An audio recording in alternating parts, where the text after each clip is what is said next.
Hello students, welcome back to our science journey. Today we are going to time travel, not in a shiny sci-fi time machine, but through the amazing story of biotechnology itself. This is an NCRT chapter 1, next topic historical perspective. So, tell your heart and brain not getting bored today. Instead, just imagine we are on a journey where each stop on the timeline shows us how biotechnology grew from ancient curiosity to today's modern marvels. Biotechnology as a term did not exist in ancient time, but people were unknowingly using it thousands of years ago. Farmers began cultivating crops like wheat, barley, and rice. This is in itself was a biotechnology in action. In Africa, cattle were domesticated, they were used for milk production, farming, and even transportation. Farmers collected wild plant seeds for cultivation, and here begins the story of selective breeding. They carefully choose good quality seeds that were highly productive, conserving them for next season. Similarly, the healthiest cattle were chosen for breeding. What we now call selective breeding was already shaping agriculture and livestock. Alright, students, let's talk about something that been with us for centuries, the fermentation technology. From the soft fluffy bread you eat to delicious cheese to the rich wine and refreshing beer. Fermentation is the magic behind them all. And guess what? Here in India, we had a deep knowledge in medicines and biotechnology long before the term even existed. In fact, you might be surprised the United States patent database even has a patent related to our very own dahi, the art of making curd. So, definition time. Fermentation is a microbial process in which microorganisms like yeast and bacteria carry out an enzymatically controlled conversion of organic compounds, usually sugar, into alcohol, acid, or gases.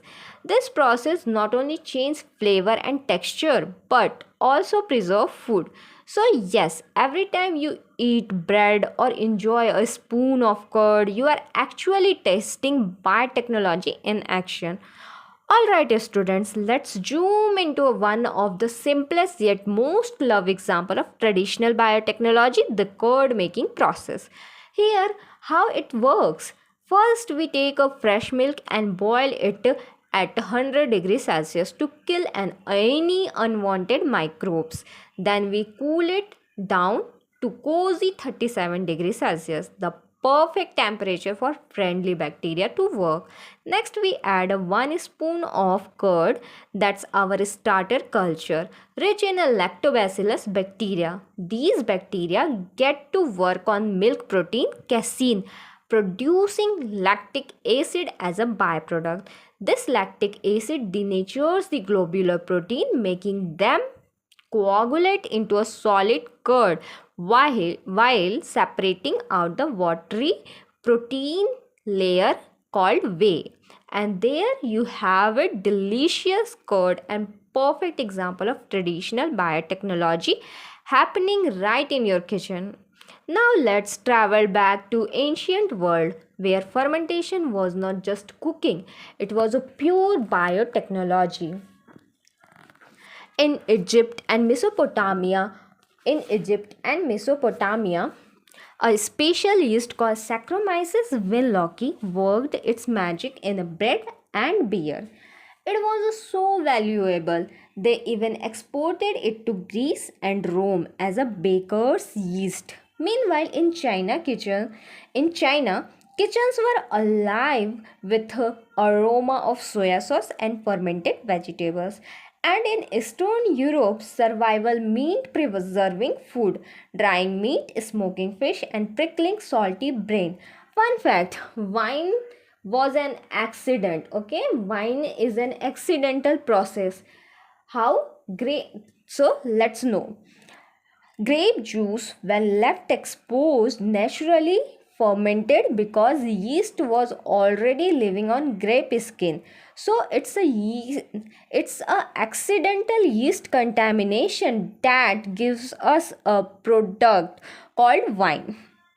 As early as 6000 to 500, 6000 to 5000 BC, people were brewing beer from cereal grains like corn, rice, millet, and wheat. These were not just a recipe, they were the first biotechnology experiment in human history. If you have reached this point, you are truly a dedicated and patient student. Now we are going to discuss the chronological order of discoveries and exciting era of innovation. So in a 1590, Dutch spectacle maker Zacharias Janssen invented very first compound microscope. Microscope, sure, microscope. Sure, it only had a 3x to 9x magnification, but for the first time human could see what was once invisible. Imagine the excitement. It was like opening a secret door to hidden universe. In 1665, Robert Hooke takes a look at thin slice of cork and noticed tiny box like structure. He called them a cellulae, which means a small room in Latin, and just like that, the term cell is born. In 1676, Anton von Leeuwenhoek, with his handcrafted microscope, looks at the pond water and sees the tiny moving creature. He called them a animalculus. We know them today as a microorganism. This is a very first observation of microbes in history. In 18th century, two brilliant scientists, Scalden and Schwann, put the pieces together. They proposed the cell theory, stating that all plants and animals are made up of cells cells are the basic unit of life, and with that biology had its foundation. Now in 19th century, rolled in a science was a buzzing with discoveries that would change biology forever. In 1857 to 1865, in a quiet monastery garden, George Mendel worked with a pea plant. Through a careful crossbreeding, he formulated the principle of heredity, showing how traits pass from one generation to next. His work becomes the foundation of genetics and breeding. In 1858, Rudolf Virchow delivers a bold statement. All cells arise from pre-existing cell. With this, the cell theory is finally complete. We now known where cells come from. In 1850 to 1860, Louis Pasteur steps in with the groundbreaking experiment. He links microbes to fermentation, disapproved the old idea of spontaneous generation, and develops pasteurization to make food safer. He worked his work proves that microorganisms play a key role in a biochemical processes. In 1896, Buchner take a yeast extract and he stated that fermentation is not microbial process, and first time he proves cell-free fermentation, and there laying the foundation of biochemistry. Science did not slow down in 20th century. In fact, it's exploded with breakthrough. In World War II, 1939 to 1945, while the world was at war, scientists were fighting another battle against deadly infections. They developed a modern fermenter or bioreactors to mass production of penicillins. This revolutionized antibiotic manufacturing and saved the countless soldiers' life. In 1952, Alfred Hershey and Martha Chase finally settled the big debate. It is DNA or protein that carries genetic information. Their famous blender experiment proved that DNA is a genetic material, confirming its role in a hereditary. In a 1953, James Watson and Francis Crick Gibbs proposed the double helical structure of DNA. This elegant model explained how genetic information is stored, copied, and passed on. In 1970, Boyer and Cohen developed the recombinant DNA technology, a method to cut and paste gene between organisms.